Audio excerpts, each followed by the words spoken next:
Hi folks, John with the Wingman 115 channel. I am so pumped to be back out in the woods, especially with my trad gear. Today we're going to be talking about the bow that I've been shooting now for about 2 years. I shoot it in my backyard all the time. I do 3D shoots with this.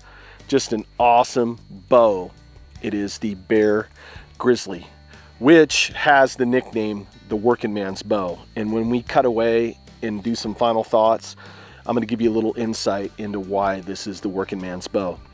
So how we're going to do this video, I'm going to find a dry piece of land out here. It rained yesterday, which is awesome. We need some rain here in SoCal. We'll do a quick specs rundown of how I have my Grizzly set up.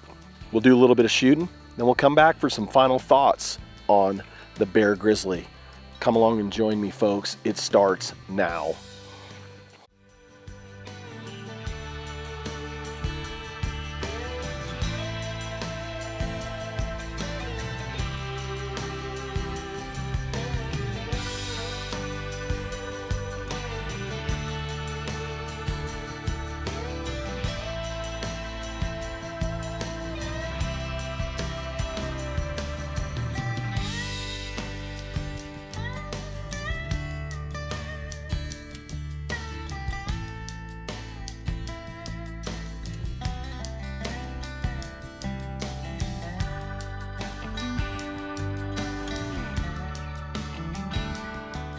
Let's do a little bit of shooting with the Grizzly. First off, you guys are going to ask, I'm shooting carbon fiber gold tip traditional arrows. They have that nice wood wrap on there. They're cut to 27.5 inches long. My draw is 27 inches. I'm running a 125 grain field tip on there. And let's just start. It's just a smooth shooting bow. I know when I changed the string out that it just increased the performance of this bow huge.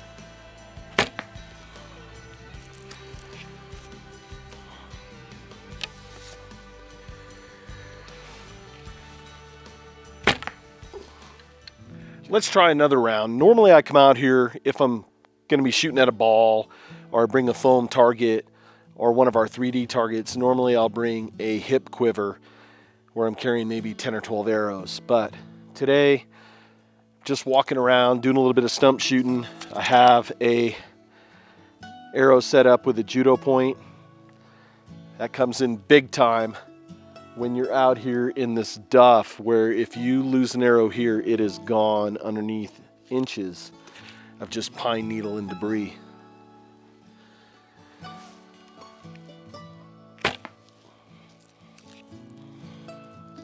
Now this bow is 40 pound. The reason I went with 40 pound is so I could do 3D shoots, target practice in the backyard for an hour or more, and just have fun and not get fatigued and work on form. A lot of my bows, and yes, I do miss. I'm a realist. I want to show you my misses as well. Some YouTubers don't do that. But this one I use for target practice, playing around, working on form. I have other hunting bows that are 55 pound and such for going after deer and other game. This is my rabbit, ground squirrel, sort of small game bow right here. Works really good for that. Because most of my shots, you got to be realistic. You're going to be 20 yards and under. So 40 pounds is pretty much all I really need to accomplish that. Let's do a little more shooting. This time we're going to move around because guess what? If you're out hunting, game moves around as well. So let's come over to the side.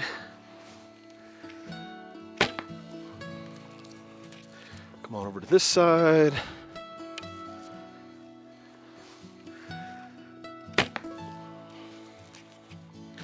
And then we'll go in the center. We'll take a knee because sometimes you got to get behind stuff and hide yourself. What can I say? It's a fun bow to shoot.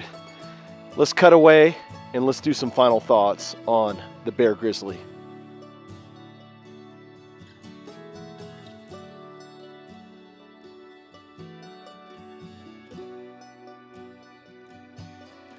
Now for some final thoughts back up here at my Jeep, my YouTube mobile studio. First off, props out to Fred Bear for making an awesome design bow. This bow has stood the test of time. We're talking, this design has not changed since 1964, folks. Fred Bear himself did the final design changes on this, and Bear has not changed this bow for over 50 years, which is awesome. This bow's been in production since probably the early 50s, mid 50s, somewhere in there. Now, on a historical note, I did a little bit of searching, and I tried to get into the mind of Fred Bear of why he would design a bow 58 inches. Fred Bear thought 58 inches was the perfect length for hunting and for target shooting. And I have to agree, walking around here in the woods, 58 inches for me, now remember I only have a 27-inch draw, so your mileage is gonna vary. If you got a 30-inch draw, whatever, you're gonna need a longer bow. But for me, my 27-inch draw, walking around in the woods out here, there's sage, there's chaparral, there's just all sorts of different climates that I'm in out here. And this bow works great. It doesn't get hung up. One feature that I really like on this bow is that in 2013, they brought back Dymondwood. And you're asking yourself, John, what's Dymondwood? You said that the riser was made out of rock maple. Well, yes. Dymondwood is a process where they take wood stabilizer that is in a vacuum heat treated setting, and it gets in all the grain of the wood, and it stabilizes this wood so it doesn't twist, it doesn't check, it doesn't crack. It just makes an awesome long-standing bow that's going to last you a lot of years. The clear maple in the limbs and the fiberglass that's over it work really well. I get no hand shock with this bow. It's just awesome. I get a little bit with my Montana longbow, obviously, because the limbs are a lot thicker. You're going to get that traditionally with longbows. But with this design, I get none. And with the string silencers on this Flemish twist Dacron string, and like I said earlier in the video, you have to use a Dacron string. Do not use a fast flight string. And the reason being is because the limb tips aren't reinforced. It just won't handle it. So that's not a deal breaker. This bow shoots awesome the way that it's set up. Folks are going to ask, I'm using a Selway Quiver. This one is a quick release one. Has basically a rubber band that goes around it, holds it in place, top and bottom. It works really well. I also use this on my longbow, so I'm able to take it off and go from bow to bow with it. But the bow also has the 1/4-20 quiver mounts on there, which is nice because back in the day, a lot of folks had to drill their risers, and sometimes it would check the wood, it would splinter, it would create a mess. So it's nice that Bear has done that detail. Nice little gold medallion in there. That's a Bear standard on their bows. And like I said, this bow's got a few scratches. It's a little dirty. This is a working man's bow. I love getting out with this bow. This bow that I'm shooting is in a 40-pound draw, but they make them from 30 up to 55 for right-handed, and I'm going to look at my show notes, and 35 to 55 for the left-handed folks out there. So there's a wide range of poundages for you folks out there. I chose 40 because, like I said, I like doing 3D shoots. I like practicing in the backyard, and I like working on my form. So a lower poundage bow, I'm going to see my mistakes a lot more. If you're shooting a high poundage bow and you're plucking the string or your release isn't good, a lot of times the high poundage bows will give you a little bit of forgiveness for that. The low poundage bows, you're not gonna see, I mean, if you got a fault, you're gonna see it. So that's the reason I went with a 40. It's just a fun, small shooter to be taken out in the woods, shoot in the backyard, and just have a lot of fun. So You guys know that I rate my gear 1 to 5. 1 being that it's a dumper, it's going to the boneyard. 5, it's a Grand Slam. What can I say? Something that's been in production unchanged since 1964, I have to give it 5 stars. I just do. You're not going to go wrong.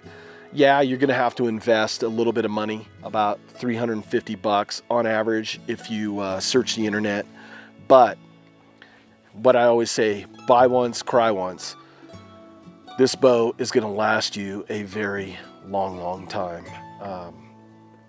I've only known a couple people that have actually worn their bows out, and they've had like 250,000 arrows shot through the bow. This bow is going to last you many years if you take care of it. So with that said, 5 stars, Grand Slam, Hall of Fame pick for the channel. This is John with the Wingman 115 channel. I thank you so much for watching. If you're interested in any more archery videos, I have a video, and I'll leave a link in the video description below, how to get started in trad archery, or my Bear Montana longbow video as well. Folks, I'll see you on the next video. Take care. I'm going to get out and shoot some more arrows.